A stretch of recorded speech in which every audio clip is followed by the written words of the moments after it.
আসসালামু আলাইকুম। বার্তা নির্দেশে সবাইকে স্বাগতম। ভারত ২ মাসের মধ্যে যুক্তরাষ্ট্রের কাছে ক্ষমা চাইবে। রাশিয়ার জ্বালানি কেনা বন্ধ করে আগামী ১ থেকে ২ মাসের মধ্যে যুক্তরাষ্ট্রের কাছে ক্ষমা চেয়ে নতুন বাণিজ্য চুক্তিতে বসবে ভারত। এমন মন্তব্য করেছেন মার্কিন বাণিজ্য মন্ত্রী হাওয়ার্ড লুটনিক। দর্শক, পরবর্তী খবর পেতে আমাদের চ্যানেলটি সাবস্ক্রাইব করে আমাদের সাথেই থাকুন। সংবাদ মাধ্যম ব্লুমবার্গকে দেওয়া সাক্ষাৎকারে লুটনিক বলেন, "আমার বিশ্বাস ১ বা ২ মাসের মধ্যে ভারত আলোচনার টেবিলে আসবে। তারা বলবে আমরা ক্ষমা চাইছি এবং প্রেসিডেন্ট ডোনাল্ড ট্রাম্পের সঙ্গে চুক্তি করার চেষ্টা করবে।"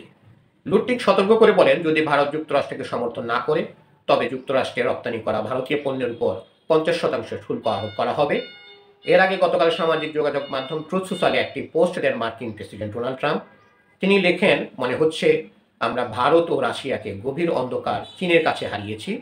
আমি ৩ দেশেরই সাফল্য কামনা করি।"